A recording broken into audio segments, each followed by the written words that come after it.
इसलिए अभी मुझे नहीं लगता कि अनंत सिंह जेल से बाहर आए। ये जेल से नहीं निकलने वाला है, इंसाफ वाले मामले में अंदर ही रहेगा। इसलिए इसके चलो चपाटियों को ज्यादा नाचने की जरूरत नहीं है। और चूंकि सजा याफ्ता है इसलिए अभी इसके चुनाव लड़ने पर भी पाबंदी है, चुनाव भी नहीं लड़ पाएगा। हम ना किसी को फंसाते हैं, हम ना किसी को बचाते हैं, कानून अपना काम करेगा। जीरो टॉलरेंस, इनका जीरो टॉलरेंस है अपराधों पर। और ये अनंत सिंह के गिरोह में शामिल हो चुका है। 2019 में जो अनंत सिंह के खिलाफ इतना एक्शन लिया गया था, इस वजह से कि 2019 के लोकसभा चुनाव में इसने अपनी पत्नी को, नीलम देवी को, मुंगेर लोकसभा सीट से चुनाव लड़वाया था ललन सिंह के खिलाफ। और फिर उसी का एक तरह से इसको दंडित किया गया। अपना इसमें ये क्या हुआ, त्वरित कार्रवाई, मुख्यमंत्री नकारा हो गए हैं और पुलिस उनके इशारे पर काम कर रही है ना। देखिए, बिहार के जितने IAS IPS है, ये लोग मर्दाना कमजोरी के शिकार हो गए हैं।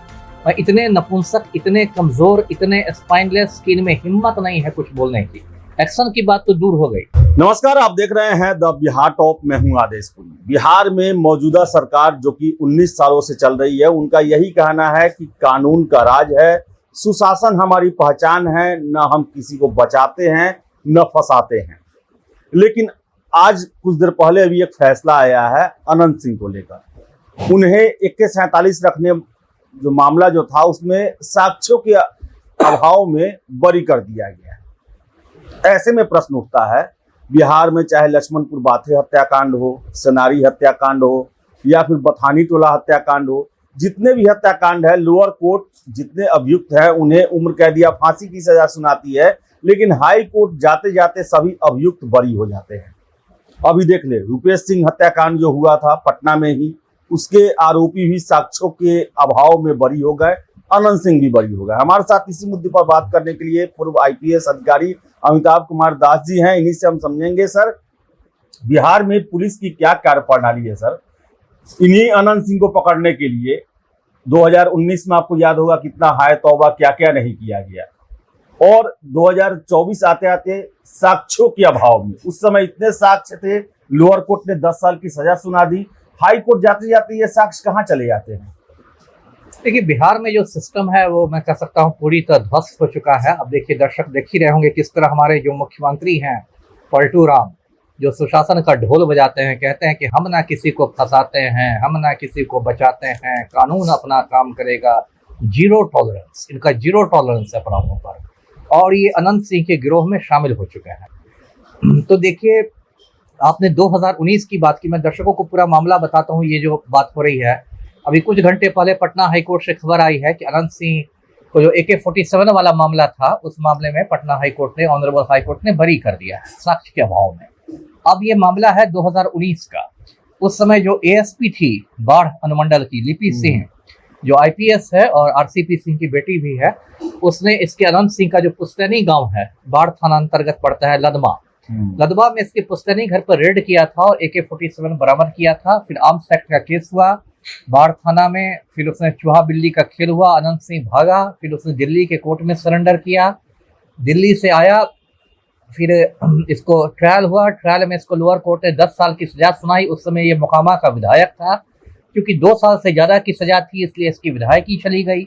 फिर नीलम देवी इसकी पत्नी मोकामा से विधायक बनी राजद के टिकट पर। ये सब पूरा हुआ और आज अचानक मतलब खबर आ रही है कि बरी हो गया।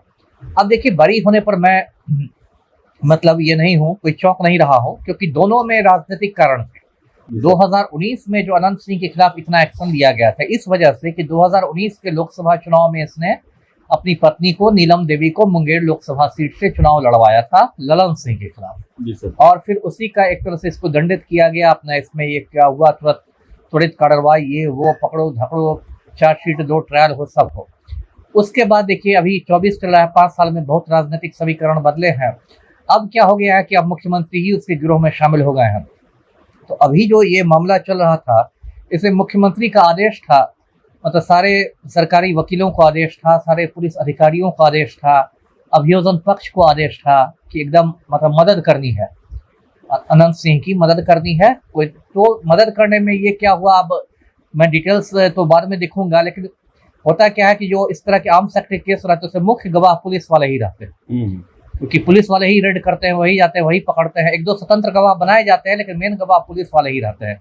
तो यदि मान लीजिए पुलिस वाले हाजिर ही नहीं होंगे गवाही देने के लिए, आएंगे ही नहीं, है ना, या पक्षद्रोही हो जाएंगे। पक्षद्रोही नहीं भी हो, हॉस्टाइल नहीं भी हो, आएंगे ही नहीं। 4 तारीख पर बुलाया जाएगा, नहीं आएंगे तो न्यायमूर्ति क्या करेंगे? बोलेंगे कि हमें तो सच मिल ही नहीं रहा है, तो वो खारिज कर देंगे। तो पूरी तरह से मतलब मुख्यमंत्री ने इस केस में अनंत सिंह की मदद की है, पलटू राम ने मदद की है, और इसलिए इस केस में बरी कर दिया गया है। अब चाहिए सरकार को, बिहार सरकार को, कि इस केस के खिलाफ मतलब पटना हाई कोर्ट के फैसले के खिलाफ सुप्रीम कोर्ट में अपील की जाए, है ना। और ये प्रक्रिया चलेगी, लेकिन जब तक मुख्यमंत्री ही अनंत सिंह के साथ है, मुश्किल है इसमें न्याय मिलना। जी सर, लेकिन ये आखिर होता क्यों है सर? पुलिस जो है सर, शुरुआत में जब घटना होता है उस समय इतना हाय तौबा मचता है। रुपेश सिंह के मामला को ही देख ले सर, क्या क्या थ्योरी इजाद किया गया, उसमें पुराने रिकॉर्ड तलाशे गए और कोर्ट में जाते जाते सब कुछ। देखिए, ये जो दर्शकों को मैं बता दूं, ये रुपेश सिंह जो थे, ये इंडिगो जो एयरलाइंस है उसके स्टेशन मैनेजर थे पटना हवाई अड्डे पर। और 3 साल पहले 2021 में इनकी हत्या हुई थी और बहुत हंगामा हुआ। उसके बाद 4-5 लोगों को भेजा गया जेल, चार्जशीट किया गया, कहा गया कि रोड रेस की घटना है और ऋतुराज और उसके साथियों ने मिलकर हत्या की थी। और अभी मतलब 7-8 दिन पहले उसमें सबकी रिहाई हो गई। उसमें तो और हद हो गई, रुपेश में तो पिस्तौल की जगह कट्टा दे दिया गया। वही सर, मतलब प्रदर्शी बदल दिया गया। मतलब हद कर दी आपने कि जिस पिस्तौल को पुलिस ने अदालत में पेश किया था, है ना, और जिसको फॉरेंसिक साइंस लेबोरेटरी में भेजा गया था, उसको ट्रायल के दौरान, सुनवाई के दौरान उस पिस्तौल की जगह कट्टा बरामद हुआ, देशी कट्टा। ये तो भाई हद हो गई, हद कर दी आपने। तो इसमें साफ बात है कि जो पुलिस वाले हैं, जो उस केस का आयु है, अनुसंधान करता है, या बाकी पुलिस वाले हैं, उनकी मिली भगत है। बिना उनकी मिली भगत के कोई प्रदर्श को कैसे बदला सकता है सर? जबकि कोई भी प्रदर्श होता है उसको सील बंद किया आता है, उस पर सील लगा के भेजा आता है, और सील तोड़ के आप प्रदर्श बदल रहे हैं। ये तो बहुत मतलब बड़ा एक ये सवाल उठा देता है सर। क्या पुलिस जो है वो बिहार में नकारा हो गई है, असक्षम हो गई है, या फिर वो एकदम से इशारे पर काम कर रही है? क्या लगता है? नहीं, मुख्यमंत्री नकारा हो गए हैं और पुलिस उनके इशारे पर काम कर रही है ना। देखिए, बिहार के जितने IAS IPS है, ये लोग मर्दाना कमजोरी के शिकार हो गए हैं। और इतने नपुंसक, इतने कमजोर, इतने स्पाइनलेस कि इनमें हिम्मत नहीं है कुछ बोलने की। एक्शन की बात तो दूर हो गई, कुछ बोलने की हिम्मत नहीं। मुख्यमंत्री ने, पलटू राम ने पिछले साल डंके की चोट पर आनंद मोहन को रिहा कर दिया, जिस आनंद मोहन ने गोपालगंज के DM का खून कर दिया था, एक IAS का खून किया था। लेकिन जब आनंद मोहन की रिहाई हुई तो IAS एसोसिएशन ने एक बार चूम की आवाज भी निकाली? बिहार में नहीं निकाली, क्योंकि इनको औकात नहीं है इन IAS IPS को। ये लोग बस गरीब लोगों पर भौंकना जानते हैं, और जब मुख्यमंत्री की बात होगी तो वहां कुत्ते की तरफ पूंछ हिलाने लगेंगे। किसी ने कुछ नहीं किया। जी सर, अब क्या देख रहे हैं आनंद सिंह का भविष्य? क्या देख रहे हैं? क्या लगता है जदयू में शामिल होंगे, देखिए चुनाव लड़ेंगे? क्या सर आप देख रहे हैं? अभी जो मेरी जानकारी है, अनंत सिंह को 2 मामलों में सजा मिली हुई है। एक तो जो पुस्तैनी गांव में AK-47 मिला था, जिसमें आज भरी हुआ है, और दूसरा इसके सरकारी आवास पर रेड हुआ था, वो मुझे लगता है 2015 की बात है, उसमें इंसास राइफल मिला था, तो उसमें भी 10 साल की सजा मिली। इसलिए अभी तो मुझे नहीं लगता कि अनंत सिंह जेल से बाहर आएगा। 2 केसों में सजा याफ्ता है, तो एक केस में मान लीजिए बरी हो गया, दूसरे केस में तो है सजा याफ्ता ना, इसलिए तो उसका सर क्या होगा? तो उसमें भी क्या साक्ष्य का अभाव हो सकता है? वो तो अभी देखना है, वेट एंड वॉच। वो मैं अभी कैसे कर सकता हूँ? वेट एंड वॉच, सुनवाई किस स्थिति में कहाँ है।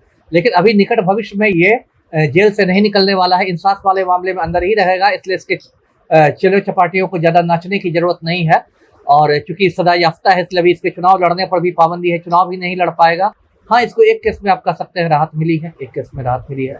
50% प्रॉब्लम खत्म हुआ है, 50% अभी है इसका प्रॉब्लम। सर, अनंत सिंह के बारे में कहा जा रहा है कि बाहर आ रहे हैं, आप लगातार इन पर हमला करते रहते हैं। आप जब पैरोल पर निकले थे उस समय याद होगा कि आपको लेकर भी इन्होंने टिप्पणी की थी। जी, डर नहीं लगता है सर आपको? नहीं, डर की क्या। देखिए, मैं तो बहादुर आदमी हूँ, मैं सर पर कफन बांध के काम करता हूँ। मैं अभी भी आपके चैनल पर भी बोल रहा हूँ कि नीतीश कुमार ने अनंत सिंह को सुपारी दे दी है मेरी हत्या करवाने की, है ना। कई महीने पहले सुपारी दी है, इसके बावजूद मैं माफिया से लगातार लड़ रहा हूँ, है ना। आपके चैनल पर भी ये बात बोल रहा हूँ। कल को कुछ मेरे साथ हो जाए तो ये चैनल भी, ये वीडियो भी गवाही का काम करेगा।